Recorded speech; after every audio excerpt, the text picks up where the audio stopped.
Noong 1795, lumikha ang siyentipikong si Victor Frankenstein ng tao mula sa mga parte ng katawan at kuryente.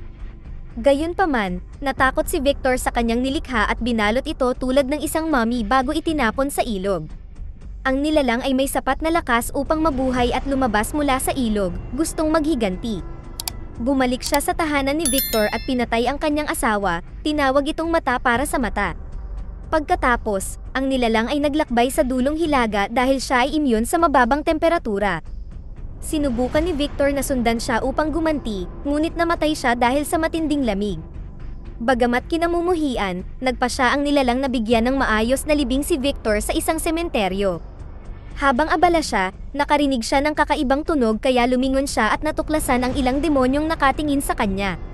Gusto nilang sumama sa kanila ang nilalang, ngunit sa halip ay nilabanan niya sila. Pagkatapos ng ilang sandaling pakikipaglaban, ang nilalang ay itinapon sa mausoleum, kung saan siya ay dinaganan ng demonyo sa lalamunan. Desperado na ipagtanggol ang sarili, kinuha ng nilalang ang lapida sa libingan na may kakaibang simbolo at sinaksak ang demonyo, dahilan upang ito ay magliyab. Sa sandaling iyon, lumingon ang batong gargoyle at tiningnan ang libingan, idinilat ang mga mata nito na nagpapakitang may buhay ito. Maya-maya ay nagsimulang gumalaw ang grupo ng mga gargoyle habang ang nilalang ay patuloy na nakikipaglaban sa mga demonyo. Sa kasamaang palad, hindi siya makasabay ng matagal at nawalan ng malay, kaya sinimulan ng demonyo na sipain ang kanyang mukha. Walang balak ang demonyo na patayin siya, dahil kailangan nilang hulihin siya ng buhay at dalhin sa isang taong tinatawag na Nabirius. Biglang dumating ang mga gargoyle at sinimulang patayin ang mga demonyo, sinunog silang lahat sa pamamagitan ng paggamit ng banal na sandata. Isa-isang nagliyab ang lahat ng demonyo hanggang sa wala nang natira kahit isa. Pagkatapos ay nag-anyong tao ang mga gargoyle na sina Ophir at Kazaya at sinuri ang nilalang, na nagsabing siya ay espesyal dahil nakaligtas siya sa pag-atake ng mga demonyo. Tiningnan ni Ophir ang hindi pa natatapos na libingan at sa katawan ni Victor, nakita niya ang journal nito. Ilang sandali pa, nagising ang nilalang na nakagapos sa sahig sa loob ng kakaibang silid kasama sina Ophir at Kazaya. Sa sandaling iyon ay pumasok ang Gargoyle Queen na si Leonor at ang kanyang bantay na si Gideon, at agad na iminungkahi ni Gideon na patayin ang nilalang. Nagsimulang manlaban ang nilalang laban sa mga kadena, kaya pinahinto siya ni Kazaya at Ophir gamit ang kanilang mga punyal. Nang ipaliwanag nila na interesado ang mga demonyo sa nilalang, naisip ni Gideon na mas may dahilan para patayin siya, ngunit pinigilan siya ni Leonor at tiningnan ang mga mata ng nilalang. Masasabi niyang siya ay higit na tao kaysa sa isang halimaw at nagpas siyang pangalanan itong Adam. Pagkatapos sa wakas ay pinalaya siya at inilibot sa paligid ng cathedral. Ipinaliwanag ni Leonor na si Adam ay inatake ng mga demonyo sa ilalim ng utos ni Dark Prince Nabirius at ang Gargoyle Order ay nilikha ng dakilang Archangel na si Michael. Ito ang kanilang sagradong tungkulin na labanan ang mga demonyo at pigilan ang mga ito na sirain ang sangkatauhan. Sumunod ay hiniling ni Leonor kay Adam na manatili sa kanila para sa kanyang kaligtasan, ngunit tumanggi si Adam na sumali sa digmaan na walang kinalaman sa kanya. Gusto pa ring protektahan si Adam, dinala siya ni Ophir at Kazaya sa silid ng mga armas. Habang pumipili ng sandata si Adam, ipinaliwanag ng mga gargoyle kung paano ito gumagana. Ang mga binasbasan na bagay lamang ang makakasakit sa mga demonyo, kabilang ang banal na tubig at mga krusipiho. Ang anumang bagay ay maaaring gawing sakramento sa pamamagitan ng pagmamarka nito ng banal na simbolo ng Gargoyle Order. Kapag napatay ang isang demonyo, ang espiritu nito ay bumababa sa impyerno, kung saan ito ay mananatiling nakakulong ng walang hanggan. Sa kabilang banda, ang mga gargoyle ay umaakyat sa langit kapag sila ay namatay, at tanging mga nilalang na walang kaluluwa ang maaaring pumatay sa kanila. Matapos subukan ang iba't ibang armas, nakahanap si Adam ng isa na nababagay sa kanya at umalis sa cathedral. Samantala, inutusan ni Leonor si Gideon na itago ang journal ni Victor sa vault. Pagkatapos, nagsimulang maglibat si Adam sa buong mundo at lumipas ang daan-daang taon, ngunit hindi siya tumatanda. Patuloy siyang hinahanap ng mga demonyo at inaatake, kaya nagkaroon siya ng maraming karanasan sa pakikipaglaban sa mga demonyo at nalaman kung paano mabilis na patayin ang mga ito. Natuto din siya kung paano mag-set up ng bitag, sinusunog ang mga demonyo nang walang kahirap-hirap. Sa bandang huli, napagtanto niya na kahit saan siya magpunta, palagi siyang nahahanap ng mga demonyo, kaya hindi niya sila maiiwasan. Nagpa siya siyang bumalik sa lungsod at nabigla siya sa laki ng ipinagbago nito, at napansin ang mga modernong ilaw sa lahat ng dako. Determinado na hanapin ang pinagmumulan ng kanyang problema, pumasok si Adam sa club at nakahanap ng partikular na lalaki sa mesa, at pagkatapos ay sinundan niya ito palabas ng club. Sa madilim na eskinita, si Adam ay biglang inatake ng demonyo na nagtatago sa mga anino, ngunit mabilis na tumugon si Adam at idiniin siya sa pader, tinanong kung saan matatagpuan si Nabirius. Sa sandaling iyon ay biglang dumating ang pulis, kaya ginamit ni Adam ang demonyo bilang kalasag. Gayunpaman, mabilis na kumawala ang demonyo mula sa pagkakahawak ni Adam, sinira ang sandata, at pagkatapos ay pinatay ang pulis sa loob lamang ng ilang segundo. Pagkatapos ay lumitaw ang dalawa pang demonyo at pinabagsak sila ni Adam ng napakabilis salamat sa kanyang karanasan. Ang unang demonyo ay nagsikap na makatakas, kaya sinimulan itong habulin ni Adam, at sinundan pa rin ang demonyo nang umakyat ito sa pader. Nang makarating si Adam sa tuktok ng gusali, tumalon ang demonyo at tumakbo palayo. Gustong ipagpatuloy ni Adam ang paghabol dito, gayunpaman biglang dumating ang gargoyle at dinala siya palayo. Samantala, sa misteryosong lab, ang mga siyentipiko na sina Tara at Carl ay nagsasagawa ng espesyal na eksperimento. Ang patay na daga ay nakakabit sa malaking makina, at nang i-activate nila ito, ang daga ay nagsimulang manigas, pagkatapos ay tumindi ang pagtibok ng puso nito hanggang sa tumigil ang puso. Di nagtagal ay nag-shutdown ang makina dahil lumampas ito sa limitasyon, ngunit masaya si Carl sa nakitang pagtibok ng puso kahit ilang segundo lamang. Ang lahat ng ito ay pinapanood ng benefactor ng proyekto, na walang iba kundi si Nabirius. Sa sandaling iyon ay dumating ang demonyo na kinalaban ni Adam at nagbahagi ng tila mas pinalaking bersyon ng kwento. Nakita ni Nabirius ang kasinungalingan at sinaktan niya ito. Sa labas, nanunood ang isang demonyo habang dinadala ng gargoyle si Adam patungo sa cathedral. Pumasok sila sa bintana at ang gargoyle ay bumalik sa kanyang anyong tao, na nagpapakita na si Ophir. Mas maraming gargoyle ang lumabas sa anino at iginapos ang kanyang mga kamay at paa upang itaas siya, kung saan nilagyan ni Gideon ng collar ang kanyang leeg.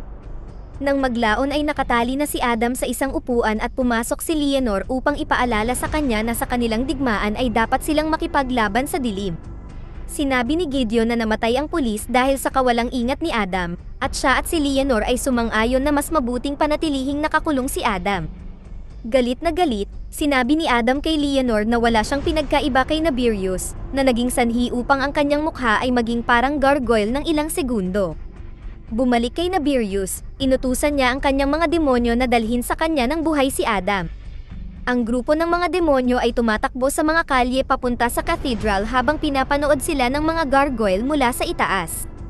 Nang malapit na ang mga demonyo, inilunsad ng mga gargoyle ang kanilang pag-atake.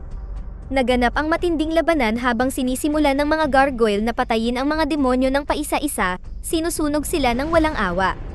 Gayunpaman, lumalabas na ito ay distraction lamang, ang demonyong si Zuriel ay nagtatago kasama ang libu-libong demonyo sa ibabaw ng matataas na gusali at hindi nagtagal ay kumilos sila patungo sa cathedral. Di nagtagal, ang mga gargoyle ay natalo at napatay sa proseso, na nagpapakita ng mga asul na ilaw na nagniningning hanggang sa langit, habang umaakyat ang kanilang mga katawan. Sinabi ni Gideon kina Ophir at Kazaya na bantayan si Adam, pagkatapos ay bumuo ng palakol na pandigma gamit ang 3 sandata upang labanan ang mga demonyong pumapasok sa cathedral. Ang pulutong ng mga demonyo ay walang awang umaatake habang lumulusob sa gusali, ngunit si Gideon at ang 2 pang gargoyle na pinakamatigas na mandirigma ay lumalaban ng may mahusay na kapangyarihan, pinapatay ang mga demonyo gamit ang mahusay na kasanayan. Pinalayas din ni Gideon ang grupo ng mga demonyo sa bukas na bintana upang hatiin ang kawan, tumalon sa kanila habang siya ay nagbabago sa kanyang anyo na gargoyle. Samantala, binabantayan ni Ophir at Kazaya si Adam, na nagsabing dapat din siyang lumaban kung gusto nilang manalo. Nag-aatubili siyang pinakawalan ni Ophir at binigyan ng sandata nang magsimulang kalampagin ng mga demonyo ang pinto. Dahil malapit na itong bumigay, sinira ni Adam ang pinto at ginamit ito bilang kalasag habang nilulusob niya ang kawan. Nasa likuran niya sina Ophir at Kazaya, pinapatay ang sinumang demonyong hindi natamaan ni Adam. Sa kasamaang palad, tinamaan si Kazaya mula sa likuran, at naparalisa sa sakit kaya wala siyang nagawa kundi panuurin kung paano rin tinamaan at napatay si Ophir. Nang mag-alas 12 na ang orasan at tumunog ang kampana, tumayo si Gideon sa tuktok ng cathedral upang tingnan ang nangyayaring digmaan.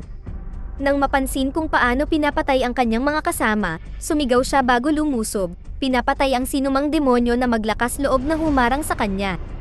Di nagtagal ay nagsimulang tumakas ang mga demonyo, at hinabol sila ng mga natitirang gargoyle na puno ng galit. Sa loob, sinuri ni Adam ang sugat ni Kazaya, ngunit ayaw niya ng tulong. Mahal nila ni Ophir ang isa't isa ngunit hindi sila maaaring magkaroon ng relasyon dahil sa mga patakaran, gayunpaman, hindi ganito ang mangyayari sa langit. Pinagmasdan ni Adam si Kazaya na umakyat at muling nakipagkita kay Ophir sa kabilang panig. Pagkatapos ay sinubukan ni Adam na makakuha ng impormasyon mula sa naiwan na demonyo habang inutusan ni Leonor ang kanyang mga bantay na tulungan ang iba. Biglang sumambulat sa bintana ang isang demonyo at sinaktan si Leonor bago siya kanidnap, habang natuklasan naman ni Adam na ang buong laban ay ginawa bilang distraction upang mapilitan si Gideon at ang mga gwardya na iwanan si Leonor ng walang proteksyon. Nang maglaon ay bumalik ang mga gargoyle kasama ang isang nahuli na demonyo, at sinimulan itong suntukin ni Adam upang ipagtapat ang lokasyon ni Leonor. Noong una, ayaw magsalita ng demonyo, kaya nagbanta si Adam na itatapon siya sa fountain ng holy water, na naging sanhi ng paglabas ng usok sa demonyo. Desperado, sinabi ng demonyo na gusto ni Zuriel na dalhin ni Gideon si Adam at ipagpalit siya kay Leonor. Pagkatapos ay pinatay ni Adam ang demonyo gamit ang banal na tubig at umalis sa cathedral. Nang bumalik si Gideon at nalaman ang nangyari, nagmamadali siyang pumunta sa vault, hindi pinansin ang babala ng ibang gargoyle na labag sa patakaran ang pagkuha ng mga bagay sa vault. Kinuha ni Gideon ang journal ni Victor at humingi ng tawad sa Diyos. Ilang sandali pa ay dumating si Gideon sa gusali kung saan bihag ni Zuriel si Leonor. Dumating din si Adam, ngunit palihim siyang nanood sa halip na ipakita ang sarili. Habang nagsisimulang mapuno ng mga demonyo ang silid, inialok ni Gideon ang journal bilang kapalit ng kanyang reyna, hindi pinansin ang utos nito na huwag gawin iyon. Ang journal ay inilagay sa paanan ni Zuriel, at sa sandaling binitawan ni Zuriel si Leonor upang kunin ito, binuhat siya ni Gideon at lumipad sa butas sa kisame. Sa sandaling iyon ay tumalon si Adam na handang lumaban, kaya tumakas si Zuriel dala ang journal habang sinasalakay ng mga demonyo si Adam. Muli ay hindi siya nahirapan makipaglaban, at pinatay niya silang lahat sa loob ng ilang minuto bago hinabol si Zuriel, na nakarating sa isa pang gusali at pumasok sa elevator gamit ang keycard. Mabilis na pinatay ni Adam ang demonyo sa malapit at kinuha ang keycard upang ipagpatuloy ang paghabol. Di nagtagal, nahanap ni Zuriel si Nabirius at ibinigay sa kanya ang journal habang ang kalapit na siyentipiko na si Malachi ay nag-eeksperimento sa patay na katawan na gumuhit ng simbolo ng demonyo sa noo nito. Pagkaalis ni Zuriel at Nabirius, pumasok si Adam sa lugar at nakita si Malachi bago tiningnan ang likod na silid, kung saan nagulat siya nang matuklasan ang libu-libong katawan sa mga capsule na naghihintay na muling mabuhay. Pagkatapos, dinala ni Nabirius ang journal kina Carl at Tara, na nagsimulang basahin ito at nalaman na gumamit si Victor ng electric eel upang makabuo ng kuryente na lumikha sa nilalang. Kung isa sa alang-alang ang enerhiyang dumadaloy sa pagkatao ni Adam, napakahirap na patayin siya. Si Adam ay patuloy na sumisilip sa paligid at nahanap ang observation room. Nakita niya si Tara na may hawak na journal at agad na sinira ang salamin upang makapunta sa lab na nasa harapan niya mismo. Habang tumutunog ang alarma, ibinigay ng natatakot na si Tara ang journal kay Adam. Biglang pumasok ang mga gwardya sa lab kaya napaatras si Adam. Gayunpaman, namagitan si Nabirius at sinabihan ang mga gwardya na huminto bago lumapit kay Adam, at hiniling sa kanya na samahan siya sa paghahanap ng mga sagot. Nang subukan ni Nabirius na hawakan siya, mabilis na hinawakan ni Adam ang kanyang kamay, dahilan upang kumislap ang mga mata ni Nabirius. Agad na dumating si Zuriel upang ipagtanggol ang kanyang amo, kaya tumakas si Adam sa pamamagitan ng pagtalon sa bintana.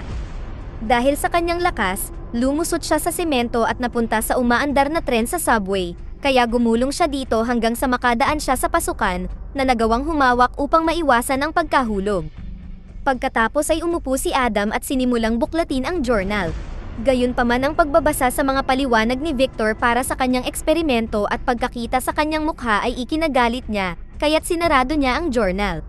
Samantala, sinabihan ni Nabirius si Tara na umuwi upang magpahinga, iniisip na pupuntahan siya ni Adam upang tulungan siyang maunawaan ang journal. Tama ang kanyang hula at hindi nagtagal ay sinundan ni Adam si Tara sa lungsod.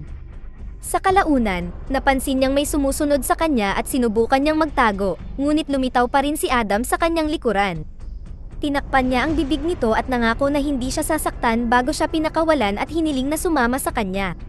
Sinundan ni Terra si Adam habang sinasabi niya ang tungkol sa digmaan sa pagitan ng mga demonyo at gargoyle. Nakarating sila sa kanyang hideout at nang sipain ni Adam ang pinto ay narinig ni Zuriel ang ingay. Pagkatapos ay ipinaliwanag ni Adam na gustong matutunan ni Nabirius ang mga pamamaraan ni Victor upang makagawa ng hukbo ng makapangyarihang mga nilalang na katulad niya. Nahihirapan si Terra na paniwalaan siya ngunit sa sandaling iyon ay nagpakita si Zuriel at ipinakita ang kanyang demonyong anyo na nagpapatunay sa sinasabi ni Adam. Naganap ang matinding labanan at si Adam ay sinipa mula sa plataporma. Sinugod siya ni Zuriel at itinapat ang kanyang sandata sa lalamunan ni Adam. Inamin ni Adam na nakita niya ang mga katawan at iginiit na hindi nila makokontrol ang mga ito. Gayunpaman, ipinaliwanag ni Zuriel na magdadala sila ng mga espiritu ng demonyo mula sa impyerno upang saniban sila. Magiging madali ito dahil ang mga katawan na iyon ay walang kaluluwa, tulad ni Adam. Pagkatapos ay kinuha ni Zuriel ang journal at ibinalita na dahil hawak na niya ang journal, hindi na niya kailangan ng buhay si Adam. Bago siya umatake, namagitan si Terra at nagpanggap na kailangan niya ng buhay si Adam para gumana ang eksperimento. Habang abala si Zuriel sa kanyang paliwanag, naglabas si Adam ng nakatagong kutsilyo at sinaksak si Zuriel, na naging sanhi ng kanyang pagkasunog. Ang apoy ay halos umabot sa journal, ngunit nakuha ito ni Terra sa tamang oras. Pagkatapos, bumalik ang dalawa sa hideout ni Adam, kung saan ginamot ni Terra ang mga sugat ni Adam habang sinasabi sa kanya na magiging halimaw lang siya kung kikilos siya bilang halimaw. Pagkatapos ay natulog si Adam para magpahinga, at ginamit ni Terra ang pagkakataong tapusin ang pagbabasa sa journal. Nang magising si Adam, inanunsyo ni Terra na sapat na ang kanyang nabasa upang muling gawin ang pamamaraan ni Victor at gustong tapusin ang pangako ni Victor na gumawa ng kasama para kay Adam. Sa sandaling iyon ay tinawagan ni Carl ni Terra at nagkasundo sila na magkita mamaya.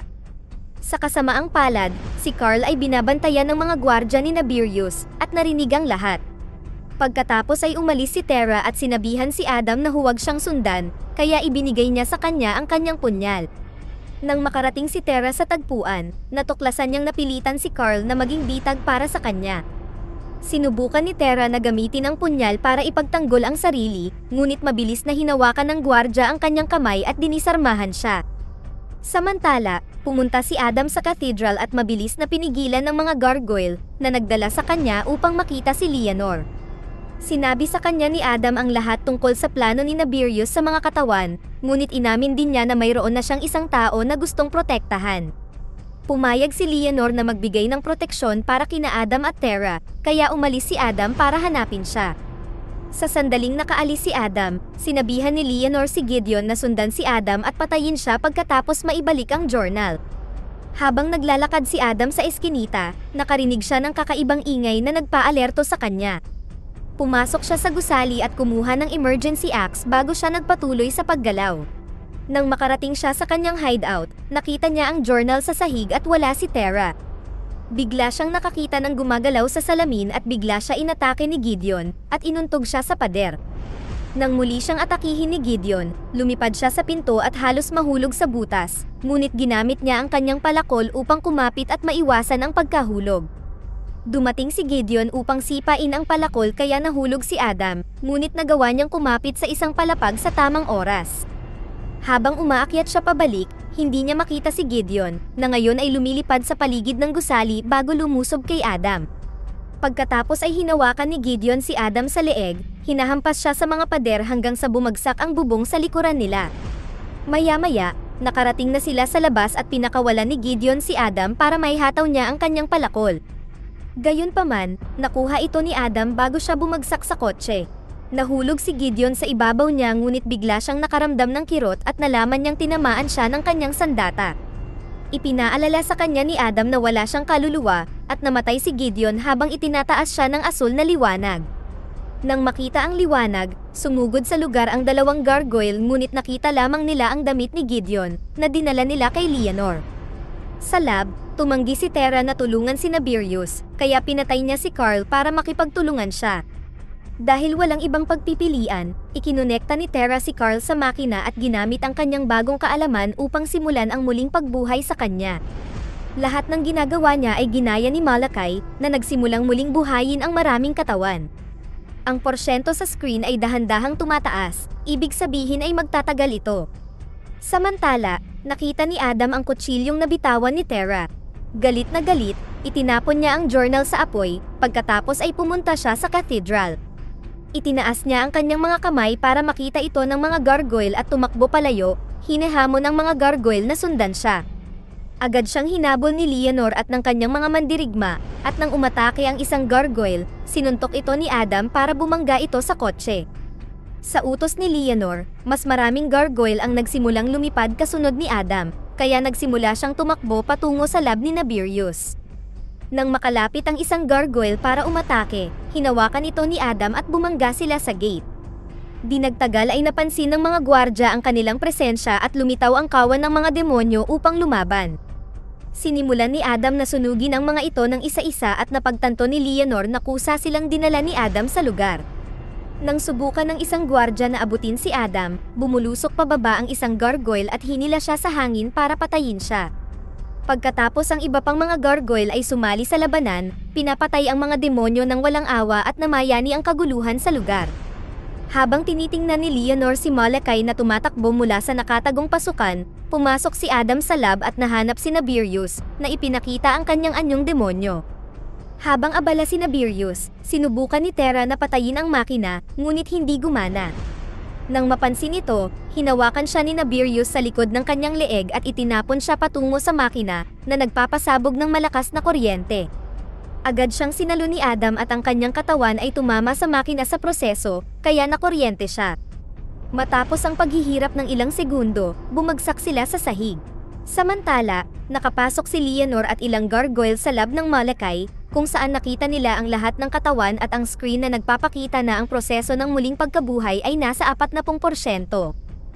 Kasabay nito, hinawakan ni Nabirius si Adam at sinabi sa kanya na alam niyang gusto niya ng kaluluwa, kaya gumuhit siya ng simbolo ng demonyo sa noo ni Adam at sinimulang tawagin ang mga espiritu mula sa impyerno.